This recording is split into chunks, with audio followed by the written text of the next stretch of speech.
పరిధిలో బస్టాండ్ పరిధిలో వెళ్ళే మెయిన్ చౌరస్తాలో ఛత్రపతి శివాజీ మహారాజ్ జయంతి సందర్భంగా నర్రా వంశమోహన్ అన్న గారి ఆధ్వర్యంలో తాగునీటి కోసం రానున్న వేసవికాలం పరిగణించుకొని ఈ రోడ్డుపై వెళ్ళే వ్యక్తులు చాలామంది ఉంటారు కాబట్టి మెయిన్ రోడ్ కాబట్టి వారందరికీ తాగునీటి సదుపాయం ఏర్పాటు చేయడం నర్రామోహన్ అన్న గారికి గ్రామ ప్రజలందరికీ సందర్భంగా ధన్యవాదాలు తెలియజేస్తున్నాం.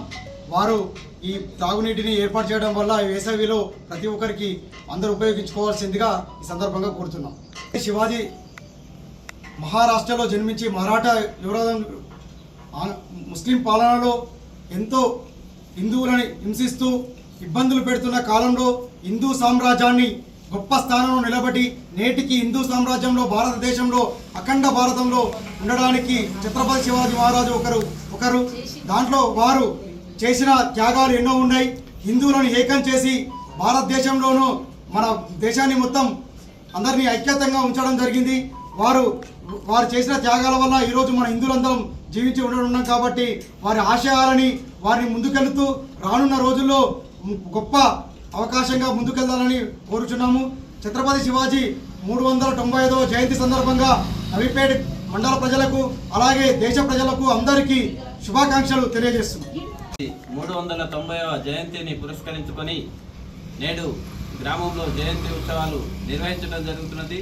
అలాగే ప్రజల సేవార్థం చలివేంద్రాన్ని కూడా ఈ రోజు నుంచి ప్రజల సేవార్థం మొదలు పెట్టడం జరిగింది. అధ్యక్షులు సలీం గారి చేతుల మీదుగా భారతీయ జనతా పార్టీ అధ్యక్షులు సలీం గారి చేతుల మీదుగా ఈరోజు ఈ చలివేంద్రం ఓపెన్ చేయడం జరిగింది.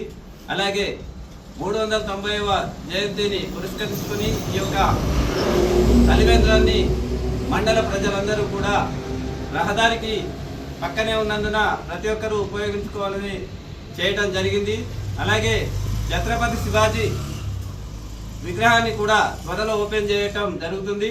అది ప్రకాష్ అన్న గారు మరియు ఎంపీ గారి ఆధ్వర్యంలో చేయటం జరుగుతుంది. ఈరోజు చేయవలసిన ఆవిష్కరణే, కాకపోతే ఎలక్షన్ కోడ్ ఉన్నది కాబట్టి చేయలేకపోయినాం. దాన్ని త్వరలో చేస్తామని కూడా మనవి చేస్తూ ఇక్కడికి విచ్చేసిన వారందరికీ ధన్యవాదాలు.